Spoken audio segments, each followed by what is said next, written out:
Coming to you from Michigan, USA. And listened to by people all over the planet. Get ready to be safe and sound with Sean Sparkman. Never take your eyes off your opponent, even when you bow. Welcome to the Safe and Sound podcast. Really excited today. I have my good friend Dan Leith with me. What's up? As you can see, we're in the gi. If you're not familiar with the gi, it's something that you wear when you do Brazilian Jiu Jitsu or a number of other martial arts. And Dan here is a very well-known martial artist. Oh, very well known, but thanks. Very well known to me. Thank you. Yeah. I have had a pleasure training at your gym. This is your gym, and I just wanted you to kind of introduce yourself and tell people who you are. Yeah, so I'm Dan Leith. We're here at my Brazilian Jiu Jitsu school, Commonwealth Jiu Jitsu in Livonia, Michigan. I opened here in 2020. And so I've been coaching. Great year to open? Yeah, it was a challenge. I was open for 3 weeks and then had to close. So it was a touch of a stressful time in my life. I put pretty much everything I have into this place. And so then I had to close. But here we are now. We have a few hundred members, which is unbelievable to say out loud. But it's been a cool journey to see how the first group of students who came here, they kind of felt what I felt too, what I hope you feel here too when you're here, that it's a pretty special place to train. And so it persevered. We were down at one point to 18 students, and we just kind of slowly stayed alive, and now here we are. So this is what I do full time. I teach Brazilian Jiu Jitsu for a living now, and it's the only thing I do. I've had a few other businesses through the years, but yeah, this is my life. I'm a very blessed person. I teach Jiu Jitsu, which is my absolute passion, and that's what I do for a living, which is pretty crazy. Well, and it shows. And like one of the things that you mentioned that I think is really cool, and we've talked about it on some of my other podcast episodes, is culture. Yeah. And sometimes it's intentionally made, but no matter what, there's going to be a culture, and you have a culture in your school. I mean, just from the name Commonwealth alone. And then when you walk in, you can really just feel that people are here to help others improve. I mean, just from the things that you have written on the wall, like the Man in the Arena, which if you've never heard of Theodore Roosevelt's Man in the Arena, Google it. I mean, one of my favorite poems, or monologues, whatever you want to call it. I got it on my wall at home too. Yeah, it's a special one to me personally. I actually have my son read it to me before every match I have. Really? Yeah, every one. Since I started competing in the world tournaments a few years ago, which is not something I came up doing in jiu-jitsu. Once I opened my own academy, myself and my partners here, it was something important to us, so we started to do it ourselves as an example, and I started taking competition in jiu-jitsu a lot more seriously at that point, and yeah, it was just something that kind of happened naturally. My son trains as well, and so he understood the gravity of the situation, and I wanted to teach him something really valuable about competition and why I was doing it. I didn't want him to think, I'm just trying to go out there because I care about getting my hand raised. It's about being the man in the arena, what Roosevelt talks about, right? Not being one of the cold and timid souls, right, that he talks about in there.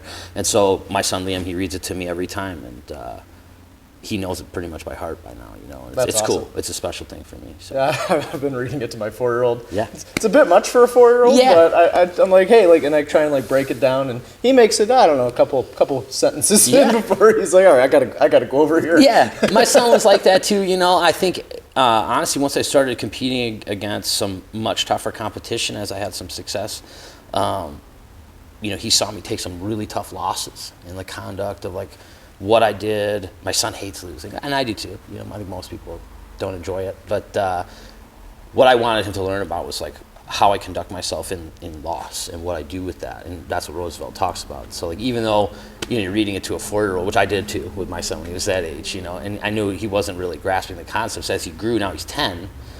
He can pull from all of these examples, when he has a loss, I can pull to something and hey, do you remember when I lost to this guy? When we had this conversation, you read me the Man in the Arena, think about the way that you are letting this loss beat you right now, That's cool. And he can pull from that, and it clicks. I see it happen in him, and it changes his perspective a little. So I love that kind of stuff, and it's a huge part of the culture here. We talk about it in class all the time. It's a humongous part of our kids program here. We have character techniques every week for the kids. We don't just do physical techniques, and that's a lot of what we talk about. So the culture here was my whole focus. It is still my role in this place, I think, and what I poured all of my energy into when I opened.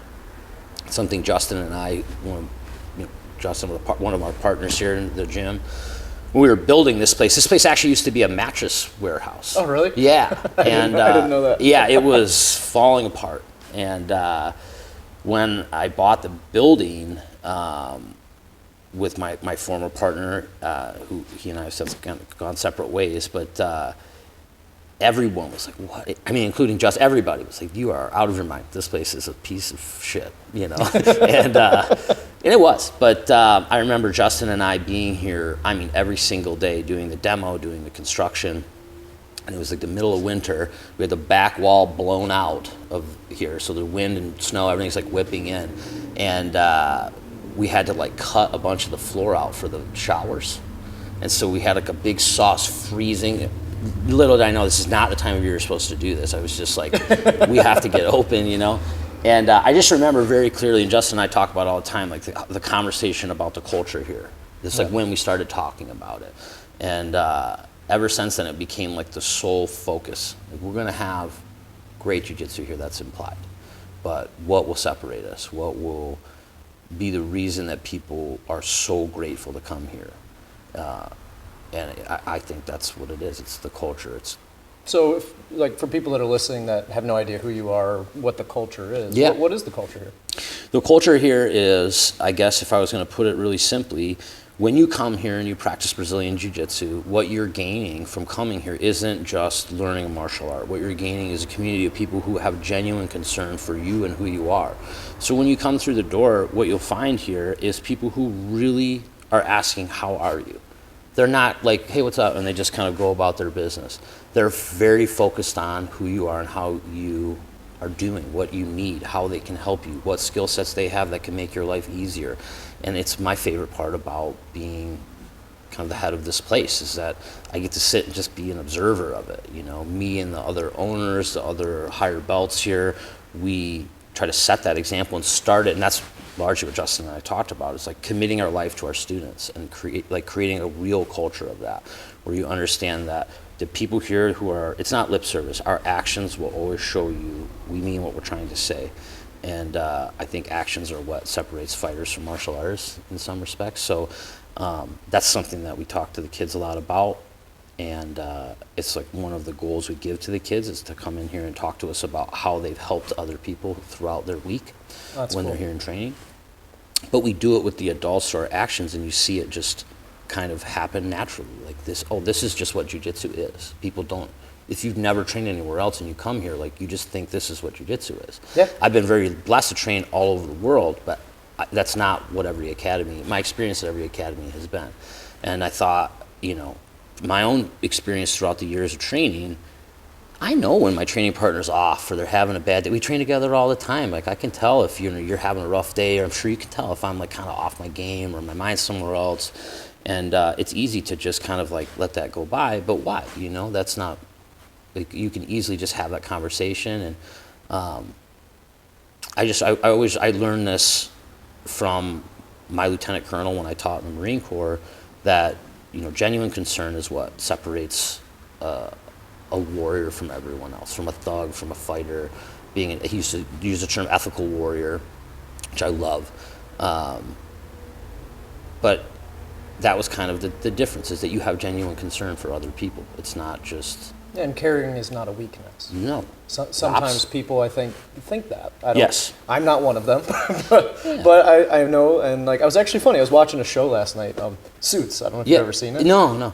It's a pretty good show, but one of the lead characters, his name's Harvey, he's a lawyer, and there was like, in that episode, they were talking about how he's like never shows that he cares, and because he grew up in a way that it was perceived as a weakness. Yeah.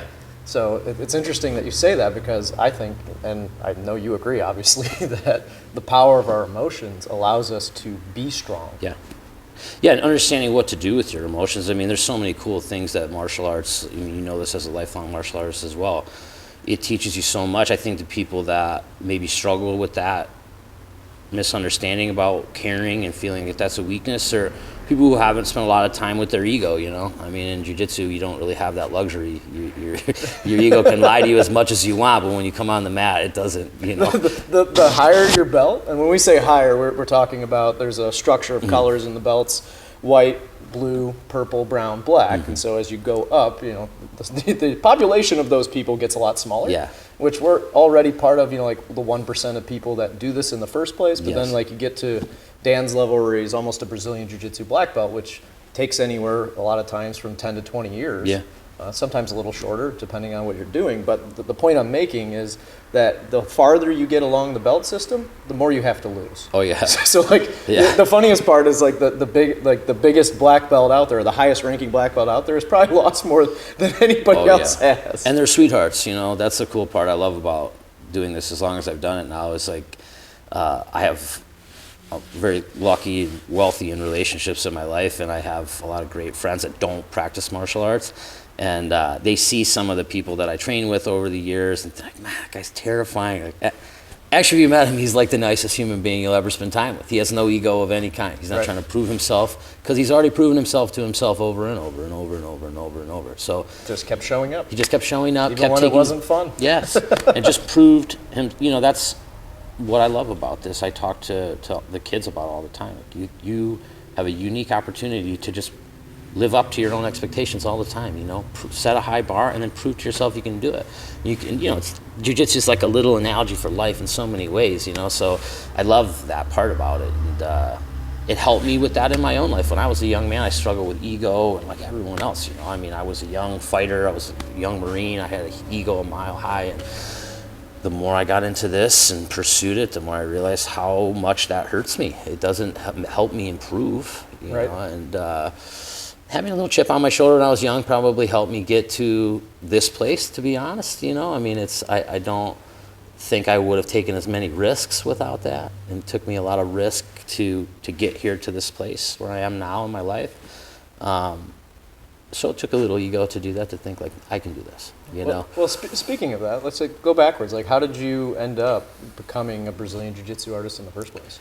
Oh, it's a wild story, man. My life has been a very twisty, turny, crazy, unbelievable experience to this point. I turned 37 in about a month, and I grew up here in Livonia. I enlisted in the Marine Corps when I was 18, and I wrestled here growing up, so I had some grappling background. I loved wrestling. I was like a pretty good like journeyman here. I wasn't like a state champ or anything.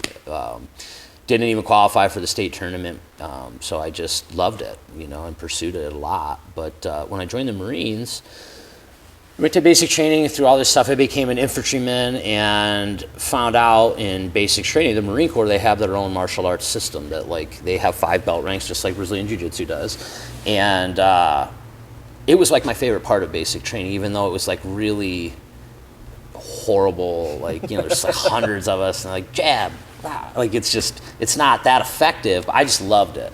And so when I went out into my like first unit, I met like this staff sergeant. He was a black belt, and he wasn't just a black belt, he was a black belt with a red stripe on it, which I didn't know what that meant at the time. But he was running all this training in the unit, so like when you get off of work, you can just go train with this guy. They have a mat room, and they were doing jiu-jitsu. And I mean, I was like, oh, this is wrestling. Like, I'm gonna have some fun. In. Oh yeah, like, and I got killed, just killed, because I, you know, shoot the double, get guillotine, shoot the double, get guillotine. I mean, just every mistake every wrestler makes when they come in here. And I was hooked. I was like, oh man, teach me this, please. And so then they started teaching me this like full spectrum of martial arts. They were doing striking, Muay Thai, jiu-jitsu, wrestling, judo, this whole mix. I started studying the martial arts program there, and then when he would run courses and training, I would do them all, you know. And so I was really lucky. I like sped up through my time in the Marine Corps. I ended up becoming an instructor, which I guess the best way to describe it for like in context of jiu-jitsu, once you get to purple belt, which is green belt, their third belt, you can become an instructor. So then when you go back to your unit, like you have a few Marines in your unit, you can teach them up to your level. And cool. You can like certify them to the next belt. It'll be part of their military record that they like moved to gray belt from an instructor, you know, so it's all part of their promotions and everything. So you were teaching back then? Yeah, so I was pretty young, but I was already teaching just basic stuff, you know. So Fast forward a little bit more, I get to the point where I'm able to get my black belt in the Marine Corps system. I go through that, and my staff sergeant recommended me to go to what's called the instructor trainer program, which is a black belt with a red stripe, which is what he was. He was leaving the unit, and they needed a new one. So I was a corporal, which meant like I wasn't even allowed to go. You're supposed to be a sergeant or higher, but my command like wavered me to go because they needed a guy, and he was like, Dan's the dude. So they sent me, and I went to Quantico for 7 weeks, and I went through the instructor trainer course, which is just this grinder, really high attrition rate course, and it's all about, one, your proficiency in the techniques that the Marine Corps has. There's like, at the time, like 178 techniques or something. You need to know them. It's just a couple. It's a lot, but it's like, jab, cross, hook, uppercut, there's 4. Like, it's, 4, like break falls, 4. It's, you get through them relatively easy. But there's jiu-jitsu mixed in it, so, and we went up there, and it was, you're doing like 2 training sessions physically a day, and then generally like some PowerPoint, lecture stuff, and you also are constantly graded on your ability to instruct. So you have to teach several PowerPoint lecture style classes, you're graded on those, and then you have to teach physical techniques as well. So you teach like an armbar from the mount, and you're being graded on your ability to teach based on, it's the Marines. I mean, there's no gray. This is how you teach, Yeah. Now, One way, the Marine Corps way, that's how they do everything. And it works for that system, but it was really cool to be, like 20, I was probably like 22 or something like that. And at this, like, it was like the highest martial arts school that the Marines have. And so I went through it. You were at Quantico, that's kind of cool. Oh, it's awesome, man. So, the FBI Academy is next door, like across. It's just cool, yeah. It's cool. Really neat. And so I graduated there and got my red stripe, went back to my unit, and then I deployed to Afghanistan. And this was in 2010. So I got promoted to sergeant. I became an infantry squad leader. I went to 3rd Battalion, 6th Marines, and we deployed to Marja, Afghanistan during Operation Mashtarak, which was a huge combined arms invasion in Afghanistan. It was the largest, in fact, in the history of that war. Oh, wow. It was huge, yeah. And there's a bunch of documentaries about it, the Battle for Marja and all this stuff. And so my infantry unit was part of the main effort company, like going into the invasion. And my squad was the main effort. So we were like the first guys from the south into Marja. Marja was this village that was surrounded by a canal, and it was what the Taliban used to grow opium. So like it was just endless fields of poppies. Wow. And so the Taliban controlled it. It was, it was a very wild time in my life and very hard deployment. But one I'm grateful for in some ways, it certainly made me a better at this, made me a better dad without question, but yeah, it was a very challenging time in my life. And when I got home in August, I was kind of done, and my time in the Marine Corps was over. And so I was going to get out. My wife at the time and I decided, like, man, we don't want to do this again. I was very lucky to come home on, really largely physically unharmed, and so I was just kind of done. And I found out that the lieutenant colonel at the school in Quantico wanted me to come up to teach there and like become a staff member. So I had to re-enlist for 3 years, but I was just going to re-enlist to go move to Quantico to teach at this school full time. It's like a 9 to 5. Wow. Well, not 9 to 5, but you don't deploy. It's a B-billet, non-deploying unit.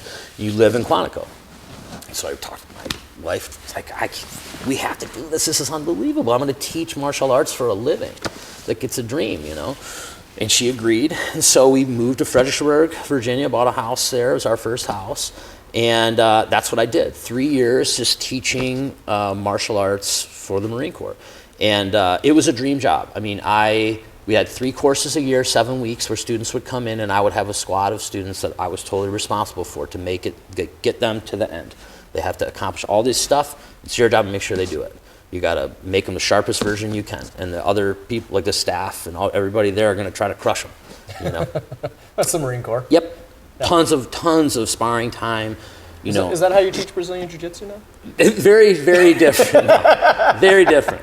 But what I took away from that place as an instructor is, and to be very honest, maybe the I don't take people out on 12-mile run, swim runs and then make them spar in like shallow water and stuff. I mean, that's what we used to do in the Marines. But what I took away from that place, so you see like all these 3-legged stools. Mm-hmm. So my colonel, who was one of my larger mentors, his name is Joe Shusko, incredible human being. And he took all these sergeants that he would like pick to come teach there, and he would spend all of his time focusing on us, honing us as what he called ethical warriors. I kind of spoke about earlier, and it's something that the sergeants used to call it be savage gentlemen, but he used to call it ethical warrior. And the whole focus was on these a 3-legged stool approach to your life. Each leg represents an area of training in your day. One is the physical leg, which when we were young Marines, that was simple. Like lift weights, beat each other up, run, got it. We do it all day. One was the mental leg. How often are you spending time in study? Not just study about martial arts, but studying historic warrior cultures. So that was like a part of the Marine Corps' martial arts system. You had to give a lecture on a historic warrior culture to give your black belt. That's really cool. So there's a lot of depth into the program, Yeah. and it all came from this guy, Joe Shusko. He wrote the program. Wow. And it was what he wanted his black belts to be as Marines. And it wasn't these guys that just know how to beat everybody up. It was people who knew what to do with that and how to teach it to young warriors. That you have a responsibility that when you walk in a room, everybody shouldn't look at you in fear. Everyone should feel safe because you are in the room. They feel less safe when you leave. And I've tried to carry that my whole adult life. That every room I walk in, I want everyone to be like, oh God, Dan's here. Like, we're good. Everything's fine, And I know it's a ridiculous goal, but it's something to strive toward. I like. It makes sense. I mean, that's what you were taught, and I mean that's pretty cool. I think I've noticed when you walk in the room, like people do kind of light up when they see you. So yeah, that means pretty, a lot. No, it's awesome. But it's a huge part of what he talked about, and we would like the staff there, we had to be constantly reading off. Like the Marine Corps has like a book reading list. Like you had to be showing like this is the book I'm studying, these are the cultures I'm studying. If you weren't already had a degree, like if you weren't in school, he was going to be on you about it. I mean, like you had to be focusing on that leg. And the last one was the character leg. What are you doing for others? What are you doing to focus on your character? And what actions are you putting forward that show your ethics, your values? And you need to train that equally. That's really cool. So I love that because I'm obsessed with like Tony Robbins Yeah. and like all the self-improvement stuff. And one of the things that Tony specifically always talks about is focusing on others. Because Yeah. when you focus on others, anything that you may or may not be going through in your life becomes better. Yeah. When you focus on that and you focus on being grateful. Dude, so Viktor Frankl, if you're familiar, he wrote Man's Search for Meaning. Yeah, I love that book. Me too, and my favorite takeaway from that book is right in the same vein you're talking about. He said, like through his experience in the Holocaust, he learned that the only real way to self-actualization is self-transcendence. If you focus on self-actualization like as like your sole focus, you'll never realize your potential. And what he saw was all these people who were going through one of the most horrific, if not the most horrific thing ever, in the concentration camps. He was in Dachau. It unbelievable, the first part of that book, reading about his experience. And then in the second half, when he's talking about like what he learned, seeing all of these people who never focused on themselves ever. They only focused on the health and well-being, the mental well-being of everyone else. They lived. Yeah. They lived. Not only did they live, they thrived. Yep. And it's such a cool, powerful thing, and I love it about my life at this point now, man. I mean, this is all I do for a living is just focus on my students. And I've never been better at jiu-jitsu as a result of that. I barely ever focus on my own training, but I'm so focused on everybody else learning. I'm trying to get such deep wells of knowledge to help everyone. I'm forced to get better, Yeah. It's amazing again, jiu-jitsu, so many cool little analogies for like larger spectrum in life, or larger examples in life. But yeah, man, so I did that. And that whole time, it was implied while you were there that you were going to do MMA. I mean, it wasn't everyone, like, I showed up, I was maybe there 8 hours, I don't even know, like into my first unit, and I was already with who became one of my best friends ever, this guy, George Lockhart. He was a staff member there. was a professional, fighter. Wasn't in the UFC at the time, but he was like on his way up. And I mean, I was there maybe 8 hours in the unit, and he was like, "I'll be there to pick you up at." He sounds like Macho Man Randy Savage. So he was like, "I'll be there to pick you up, brother, at 1800," and picked me up, took me to Chad LeBron's. Oh yeah, he had a bright orange Kia, which I found the funniest thing in the entire world. He looked like, I mean, Shrek, like he was just a mutant of a human. The Macho Man Randy Savage Marine with a orange Kia. It looked like he could pick it up with one arm and throw it over his shoulder and just run with it. I mean, he maybe could. He was a monster. But he picked me up, took me to Chad LeBron's place, who Chad turned out a bunch of great fighters after that. But and just fed me to the wolves. Here's jiu-jitsu. And we would show up to like a real MMA school with great black belts, and I just got annihilated. I've been studying martial arts now at this point, jiu-jitsu through the Marine Corps for years. Yeah, Marine Corps black belt and instructor. Their white belts ate me up. I mean, it was very humbling, but again, I just am the type of person, like I got dropped on my head at the right angle as a baby, so like I just can't not, like, okay, now I need to get good at this. I'm terrible at this, I gotta get good at it. Can't be bad at it. No, I'm a lot like that. Yeah, right. And so I started pursuing it. Did some MMA as an amateur, but I fell in love with jiu-jitsu. That was the part I really loved. So after my time in the Marine Corps, I got out. My wife and I moved back here to Michigan, and I worked a little bit when I got out for about a year, just doing construction with my cousin, just trying to figure out kind of where I was going to go. And at the time, my partner, became my partner, but my very good friend, George Lockhart, he had already gotten out a year ahead of me. And he had started this nutrition business that was very niche business. It was something that he and I had spent a lot of time with. We were in school studying nutrition together in the Marine Corps, and we created a nutrition curriculum for the martial arts school. So like we were teaching about performance nutrition basics to Marines. Nothing like groundbreaking, but just like, hey, you guys all take all these supplements and you don't know what any of it is. Here's a class on what creatine monohydrate actually does, how to take it, why it's valuable, so you're not totally uneducated and just taking stuff that you don't need. This is what a protein is. Super just basic. basic, but none of them knew any of it. They're just savage gentlemen, eat Right. the food, take the things, lift the weights, so we're trying to educate them on it a little. I became very obsessed with this, I just couldn't get enough. It was jiu-jitsu and nutrition were like my whole world. So I had helped George, as he was developing some of his programming, and George was super innovative, still is really innovative in this little space in nutrition. So I helped him where I could. And anyway, I really knew the system he had been developing well. And he called me out of the blue. He was working with Chris Cyborg, the fighter, at the time to help her make weight for a fight she had coming up in Bellator, I think it was. Or maybe, I think it was Bellator. And Daniel Cormier, who at the time was the then light heavyweight champ of the UFC, was fighting Alexander Gustafsson. And it was the first time that USADA had been brought into the UFC to do their drug testing. Huh. And part of their rules is that you cannot rehydrate with a IV. Right. So, and I think it's because of blood doping is the reasoning that if I understand right, why they do that. I don't quite understand it, but I know that you can't do it. You can't IV rehydrate.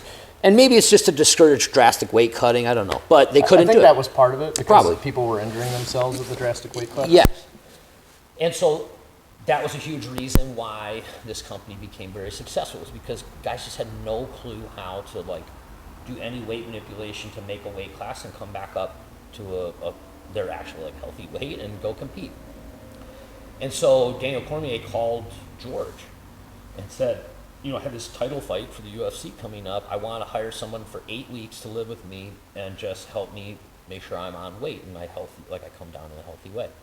And so he's like, I can't do it. You're the only person I trust to do it. And so I called my cousin and I was like, hey man, can I have 2 months off? And he was like, no, absolutely not. And so I explained to him what was going on, and he was like, oh, you're fired. That's cool. And I was like, what do you mean? He's like, this is what you want to do with your life, right? Yes. And he's like, well, you're fired. Failure is not an option. When you come back here, you don't have a job. So do a good job. That's really cool, your cousin. My cousin is a great, also great mentor of mine. I'm very, very blessed to have a lot of great mentorship, and my cousin Brian is absolutely one. We could do a whole podcast on just mentorship. Oh, yeah. And how important it is for men to have mentors. I grew up largely without my father in my life. I didn't really have much male mentorship in my childhood, and I don't know, for whatever reason, the scale tipped completely after I turned 18. I left and went to the Marine Corps, and I've just been surrounded by positive male influence in my life, from these great ethical leaders who are the least obvious, these incredibly intimidating, powerful martial artists, Marines, fighters, and they are the most caring, empathic human beings, I've been very lucky. I feel it's really difficult to not become, if you're not already, a caring human being. Yeah. If you're going to stay in the martial arts for a long period of time. Yeah, I agree, man. But so Brian fired me, and I went to San Jose. Daniel Cormier picked me up from the airport, which was at the time totally unbelievable. World champion. UFC champion is just Daniel, get in the truck. That's cool. And so I went to work for him. We had a great camp. He made weight, and there was a ton of, in the media, I guess at the time, there was a lot of Daniel Cormier does these big weight cuts. How is he going to respond to not being able to rehydrate with an IV?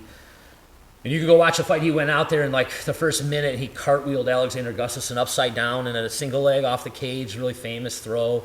Dropped him on his head, which Alexander Gustafsson's 6'6", Big dude. Yeah, and DC's 5'10", put him upside down over the cage. I remember being there with I watched that one on TV. I remember being at the fight and watching Gustafsson's hips and legs over the cage Were you wall. cage side?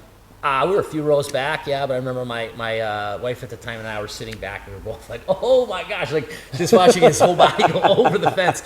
And I just remember right there thinking okay, I did a good job. If he's strong enough, feeling good enough to just rip this dude upside down, I'm absolutely not taking credit. He's an Olympic, wrestler, but it felt good to just see him in there feeling good. And I felt really this is what I want to do. And it got a lot of attention. I did some media, because the MMA world was man, what did you change? And DC gave me a ton of credit, on all these media outlets. And I heard that's this awesome. guy. He's a wonderful dude, and he really helped me be successful in this because he was such an advocate for me. He just was man, if you guys aren't using somebody like this, you're missing out. All I did was eat, sleep, and train. Dan did everything. I drove him to practice, home from practice, did everything for him, And he's able to just perform. And that was my job. I was this coach, nutrition coach, just help him be successful. Nutrition, your diet, it's not just what you eat. It's everything you ingest, your sleep schedule, your stress mitigation, everything. So we did all of this for our fighters, and it grew to where at one point, George and I, we formed a company called Lockhart and Leith Nutrition. We had 247 fighters as clients. We worked with Conor McGregor, Khabib Nurmagomedov. Pretty much every champion at the time. I think there was a 6-month stretch where every single UFC champion was a client of ours. Wow. Did you personally get to work with all of them, or? I personally worked with pretty much every champion. We ended up hiring a staff of 6 other chefs, who we put through just basic training, did the programming, and then they eventually grew. Now I think several of them have their own businesses. They're incredible kids that we hired that were. That's amazing. Yeah, and they're now they have their own nutrition companies. They have clients. Some of these guys, one of them works with Conor McGregor full time now. One of them is in Miami. I think he works with all of American top teams athletes. One of them moved to Bali, and he runs Bali MMA's nutrition program. Goes to New Zealand all the time to work with Stylebender and stuff. That's awesome. Yeah, really cool. And they're deservedly so. These guys we gave, me, I got an opportunity, and then took it and ran. And we kind of did the same with some of these guys, and they exploded out their own careers. And so that part was really cool. Well, how amazing! A kid from Livonia, Yeah. and like you said, your dad wasn't really in your life. No.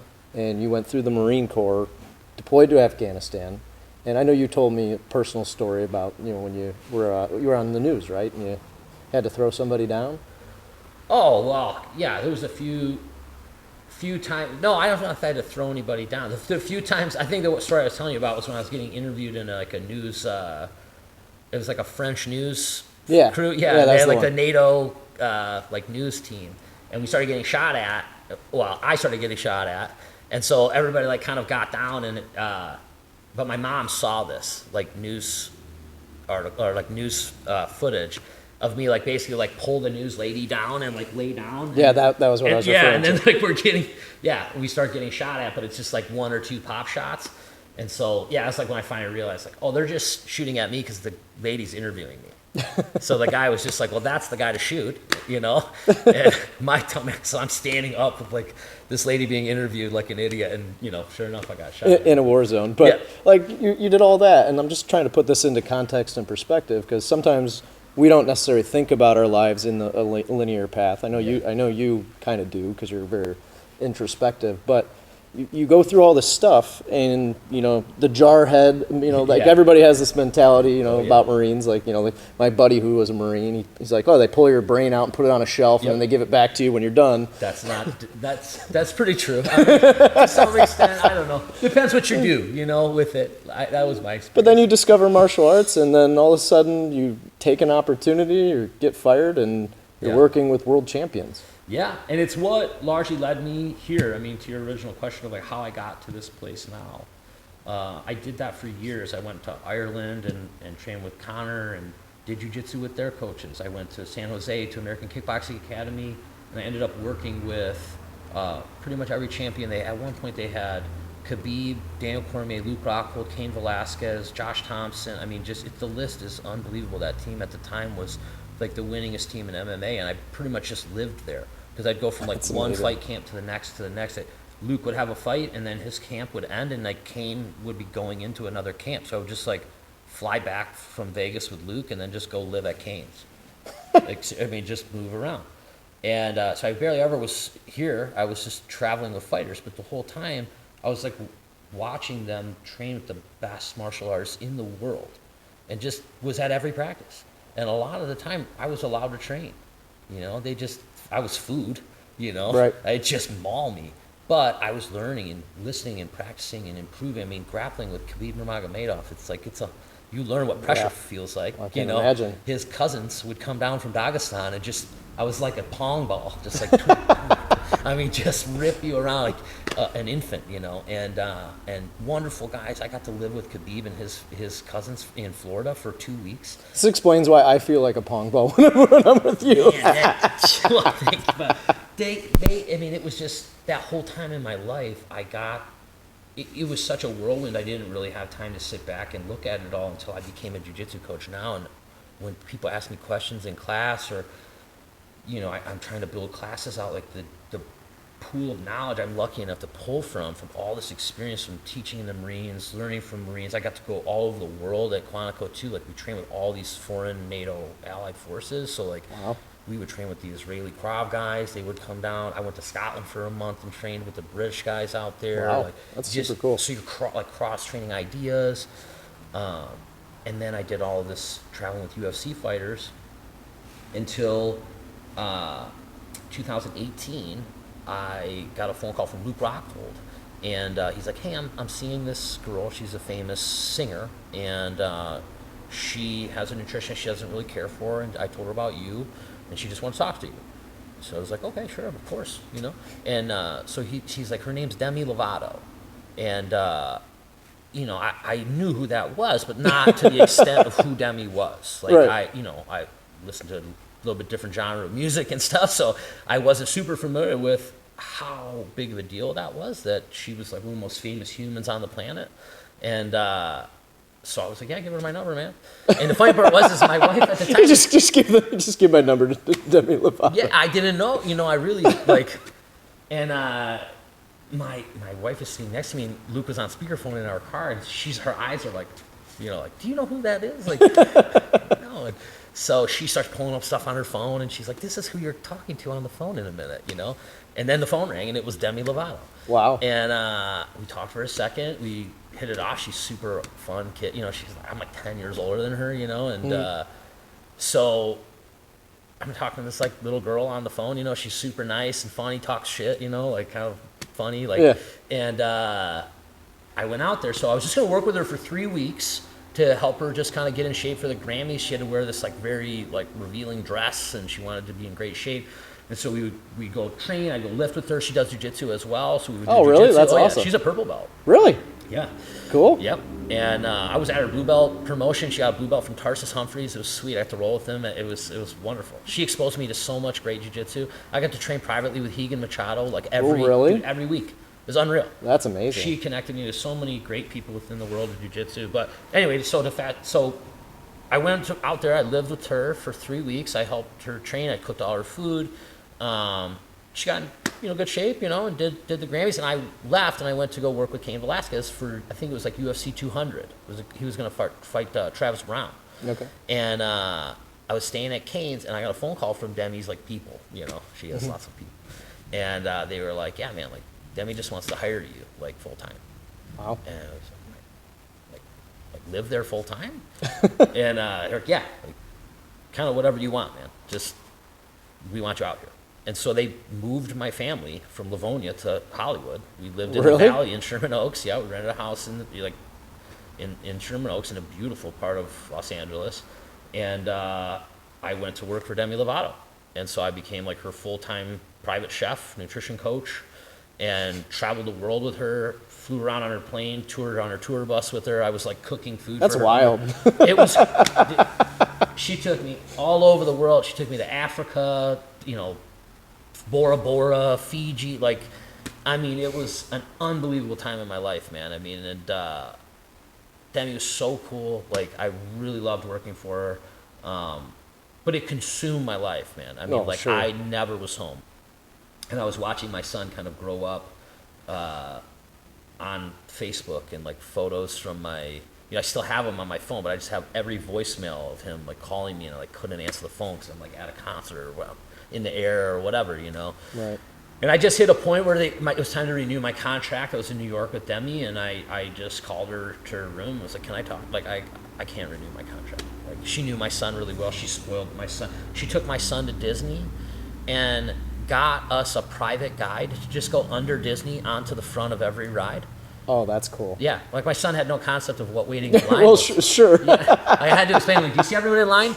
We're the line people. Don't get confused. This is because Dad's friend Demi's really nice. Right. But never again will this happen to you, And so she was wonderful to him, but I just couldn't do it, So you got to make a decision, right? You're a father. I grew up without one, and I was never going to do that to my son, He was really young at the time, and I was like, I'm not going to let him grow into this part of his life without me around, and just catching me the 2 days I'm home between flights. I'm not going to be this person. And at the time, my success in nutrition couldn't have been higher. My business was doing really, really well. We had a great staff. We had a ton of fighters. I was working with one of the biggest celebrities in the world, and I just quit and moved back here to Livonia. We still had the house here, and we were renting it out. And so we just told our tenants, hey, after your contract's up, we're not going to renew. And we moved back in this house, and this was a mattress warehouse that was for sale. And I had done very well at the time, for myself, so I bought it. And I put a jiu-jitsu school in it. And now I drive a golf cart to see my kid instead of a car because I work down the street. And I see my son all day, every day, and teach jiu-jitsu full time. And I've been doing that since... That's amazing.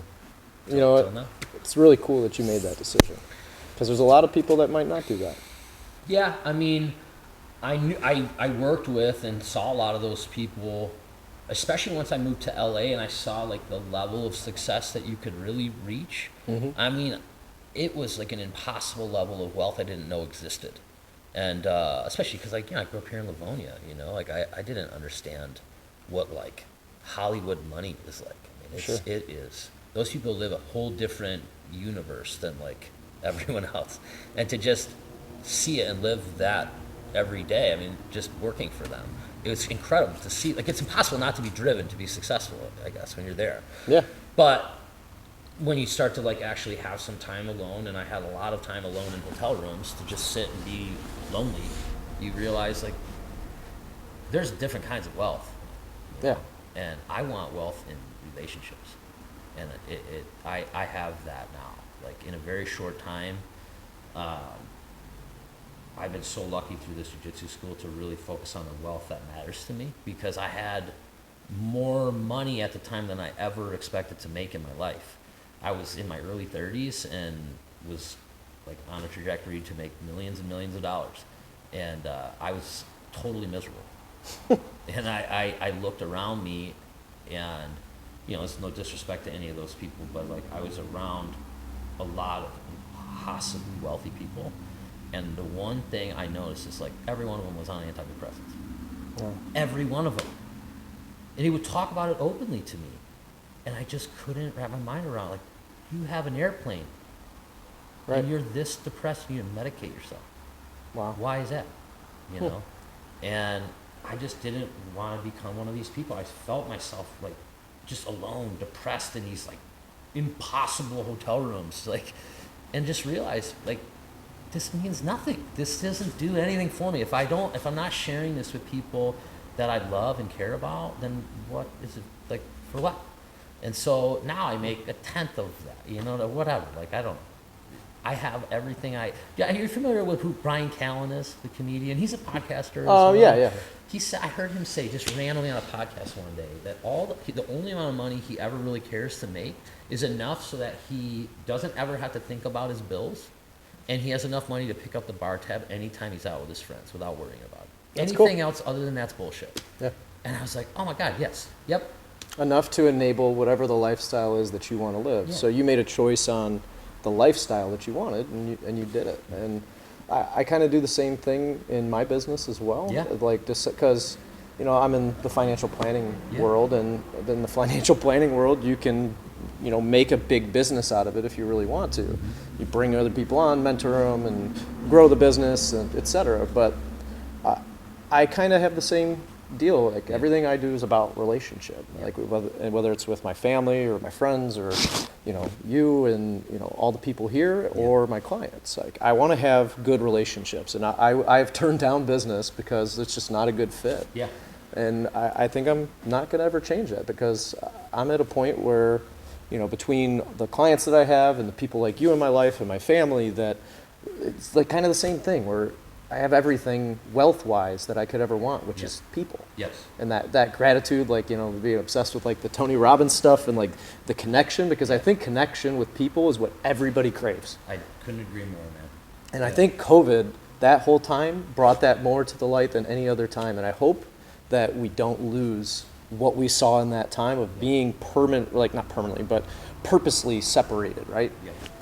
Yeah, I felt it here, you know, when people would come in here during and after COVID, during that whole time, they would glow, like just the connection to other people, you know, it was like, people wouldn't want to go home. Right. We'd be here all night, you know, because just people would be talking all night, you know, it's, but I love that part of it. I still do love that part of it, that it's really rare that people train here and they just like pick up and leave, you know, everybody sticks around. I mean, it's Friday beers after training has become a staple here, you know. Everybody just kind of understands, like, we're gonna train hard and then nobody goes home. We just shower, hang out, you know, and it's a beautiful part of it. But it's through this like journey of my life, of all this ups and downs, like kind of almost like chapters of my life.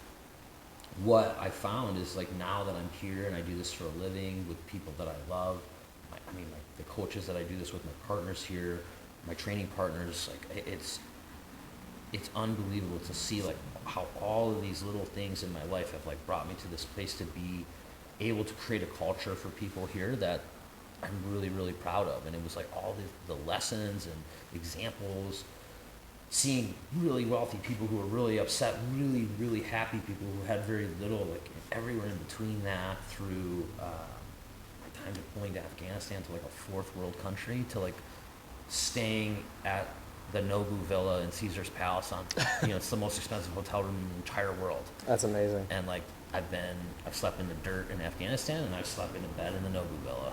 And like in between there, I found that all I really care about and what I really value is people and relationships. And so I found this crazy, through whatever luck, to be able to do that with jiu-jitsu, because jiu-jitsu is my passion. I love teaching it. I love studying it. I'm so passionate about the martial art.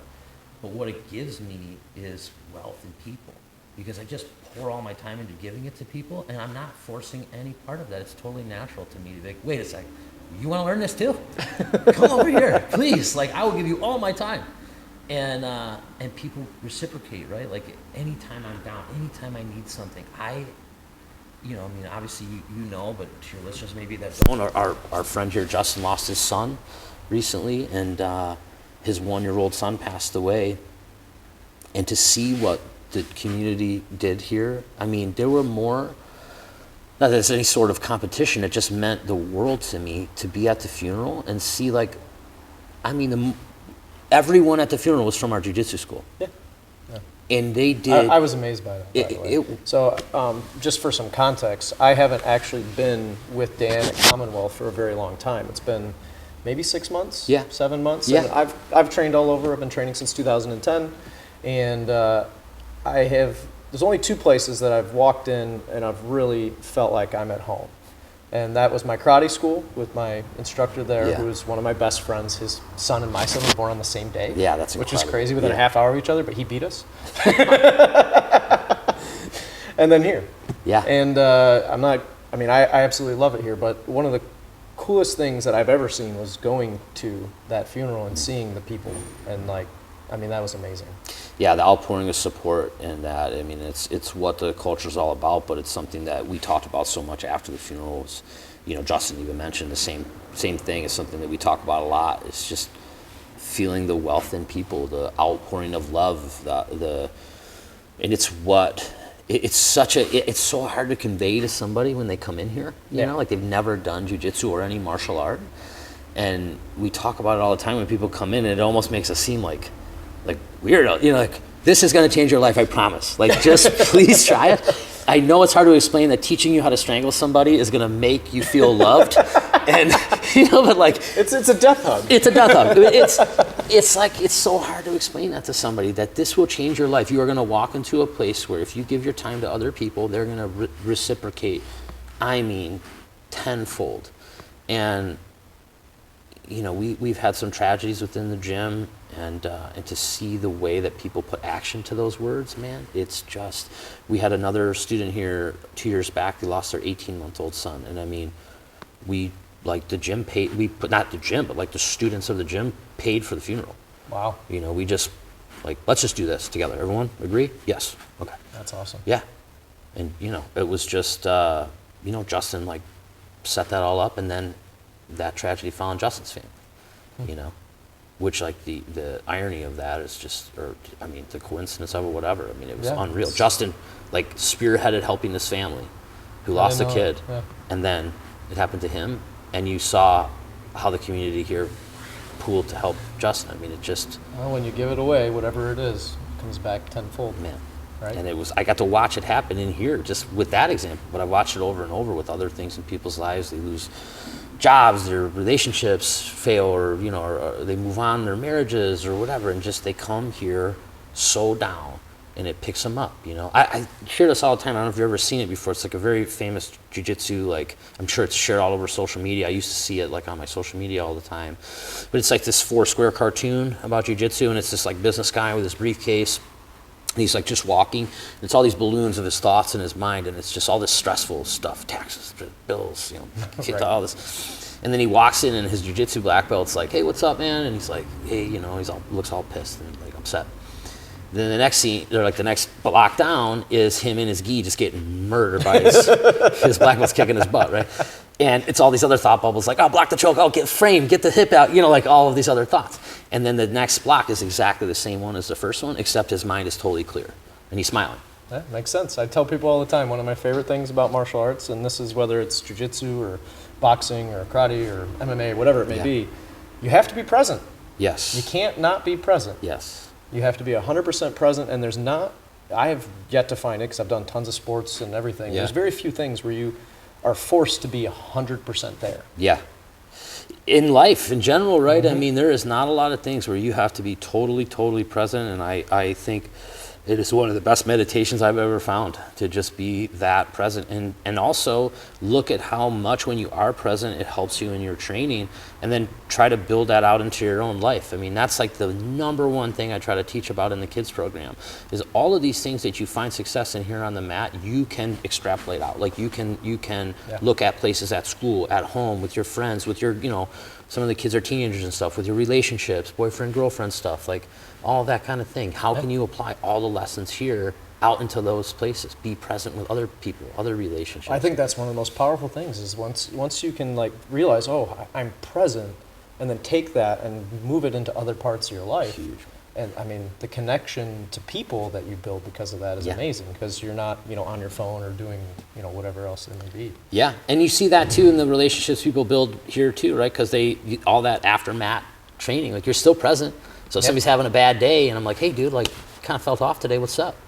We don't have our phone. There's no distraction. Like, I'm totally listening, actively listening. Like, I'm genuinely concerned. What's up? I'm not going anywhere, And you see it all the time. There's just little offshoots of people. You see people over here just randomly in tears hugging and stuff. I have no idea what they're talking about, But there's some hugely profound thing going on. Someone's working through something, and you see 10 students around them just holding them up. It's awesome. Yeah, We have cool. This thing that Justin and I say all the time. I took from my old partner George, that I love a ton about this, and it's because I'm a meathead at heart. I lifted weights my whole life. That life is like a bar, like when you lift weights. In all the things, like if that bar is your life, all of the things that you deal with, that you carry, it's the weight you add to the bar. Okay, but life doesn't tell you how much weight. It doesn't let you choose how much weight. It just puts weight on your bar. Mm-hmm. In the weight room, when you're putting weight on the bar and you're putting weight on that's too heavy to lift, you have a spotter. You have somebody where you go, oh, spot me, and they help you with it. Life is exactly the same way. You have no idea how much weight is going to be put on your bar, and if you try to bear all of it alone all the time, it's going to crush you. If you are not willing to ask for a spotter, you're not going to grow strong enough to then carry that weight. If I want to be able to squat 400 pounds, I can't just start there. I have to slowly work my way up, challenge myself, but sometimes I'm going to need a spot along the way. Eventually, I'm going to be strong enough, and I'll do it myself. But as weight gets on your bar, you feel yourself, I can't really hold it. You have to ask for a spot. And I have a place here in Commonwealth where I have like 200 people to spot me all the time. So I'm growing pretty awesome. Strong as a result. I like that analogy. That's cool. I've never heard that one. I love it. It's a meathead analogy, So as we wrap it up, I always have the one question that I ask everybody is there something that I should have asked you that I didn't? No, I don't think so, man. Yeah, this was a ton of fun, man. I really enjoyed chatting with you. Like, we never really talked about any of this. Well, like little things here and there or whatever, but yeah, but not really like fun. This. Not like this, yeah. In this setting, like this was really nice to do, man. And yeah, I don't know that there's anything you didn't ask me. I mean, that's my life. It's what it's been so far, and it's led me to a really cool place, man, where I just get to live my passion every day and watch how, like, dedicating my entire life to what I love helps other people, and I think that's like all you could ever ask for. It's all I could ever ask for, is just being able to spend all my time doing what I love to do and watching the more time I put into it help others. The more I pour into what I love, the more other people benefit. It's the most beautiful thing, I've never in a million years, at 36 years old, after all the things I've been up and down through, that I would be in this place, just living my dream at such a young age, and I think I did it all through just following my heart and believing, like, maybe ignorantly at times, taking really crazy risks sometimes, but it's led me down this path to be where I really hoped I would be, where I could be available to the people that I need to be and want to be available to, and have time to just develop relationships now. Well, people can see and feel that energy, and I don't know if you can see and feel it or hear it through the microphone or in the video, but if you're ever in Livonia, stop by Commonwealth Jiu Jitsu, and come see us. You can see it's a little bit different, and it all comes from the people, just like Dan was saying. So Dan, I appreciate your openness and for coming on and doing this. This is a really cool conversation. I love hearing about your life and learning more about you. Thank you, man. This is super fun, brother. Thank you. Thanks for listening to Safe and Sound Radio with Sean Sparkman. Sean Sparkman. If you have questions or would like to suggest a topic for future shows, contact Sean at 313-246-9278 or visit the website at www.safeandsoundretirement.net. That's www.safeandsoundretirement.net. I must leave.